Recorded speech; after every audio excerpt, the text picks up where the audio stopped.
Welcome back to the channel. I want to say thank you again to the people that do check these videos out every week. I was at home today, and well, now you can see I'm not. And before I left, a friend of mine messaged me and asked me a question.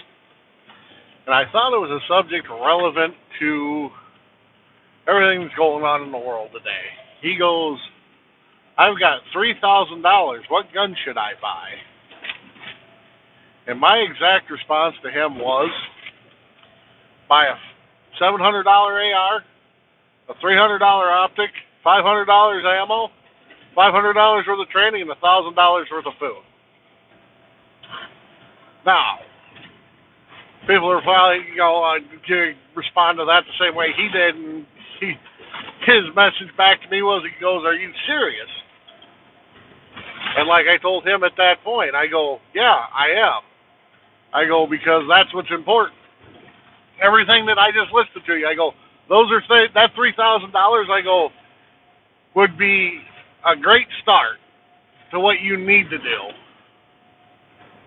I go, now that's if you do it, that's up to you. I go, but that's what I would do. Now that being said, have I done that in the past? No. But I will give advice to people that ask me questions like that as if I was starting over and I had that money to spend again. Because would I spend it differently? Absolutely. Because when you start out, everybody gets into the gun aspect of it, which defense is part of preparedness.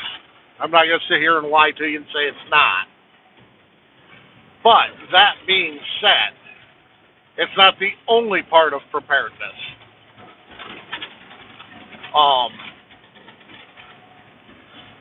You have to, if you're going to spend that kind of money all at once, spread it out amongst everything in the best way possible. Don't just bucket it into one category unless you're set on, say, defense. But otherwise, if you're just starting and you have that kind of money and you want to invest it, like I said, buy a good rifle, $700 to $800 rifle, a good optic, around $300-400, $500 worth of ammo, and then learn how to use it. Because that's the important thing with that. And then everything else, stick into food and water. Because, well, that'll get you a nice little start.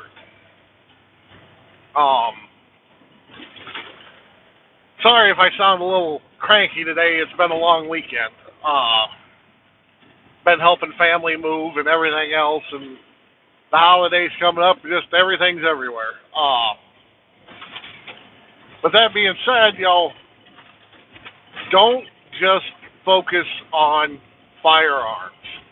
Yes, firearms are great, and I know this is going to be a controversial topic, and I'm going to get back into this topic again. But just the question today just hit me, and it was like, and the thing was when he sent it to me, I'm sitting in my living room with 5-gallon pails that I bought at Farm and Fleet, and I'm stuffing Mylar bags in them to fill them with rice.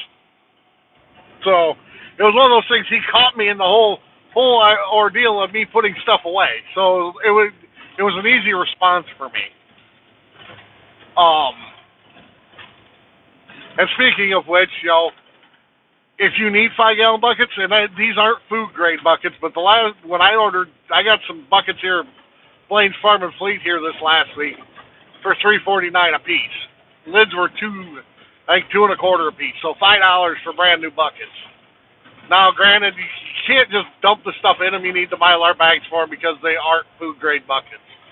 But that being said, if you're not using them to just store water, or, if you need to tote feed from here to there to feed an animal or whatever after you get them empty, you can still use them for that. They're multi-use.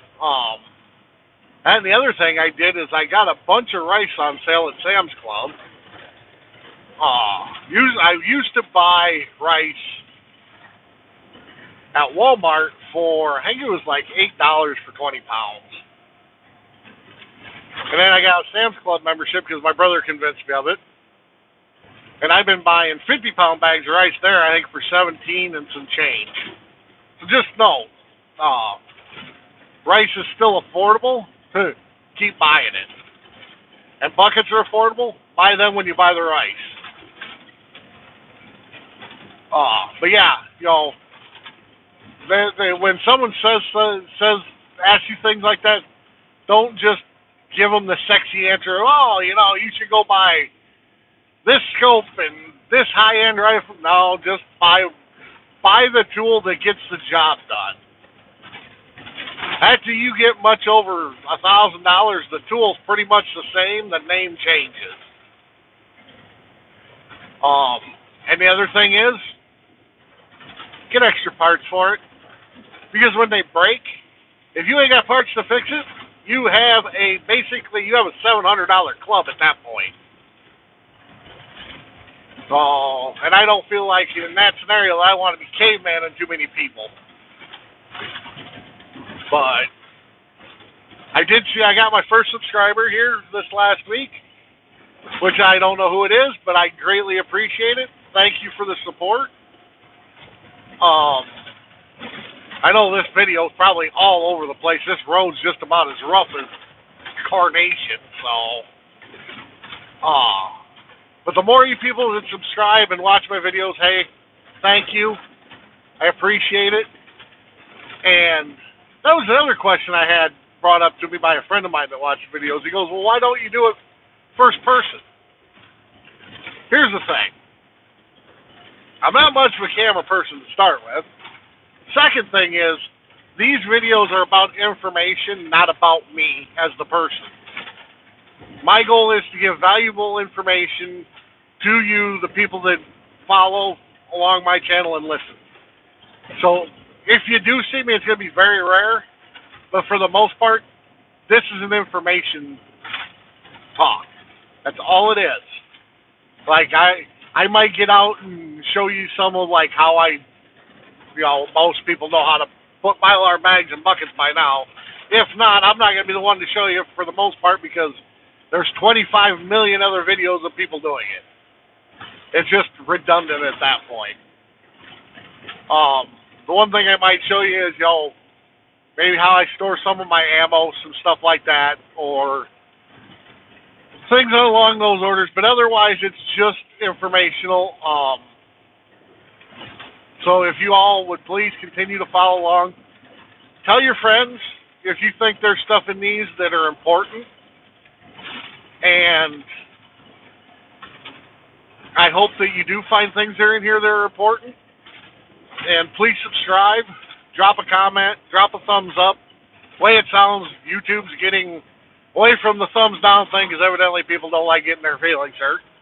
Which, if you didn't like them, if it's still there, give me a thumbs down. It's all on your decision. But thanks for tuning in, and try to be prepared for things that you don't want to happen, because God favors the prepared mind.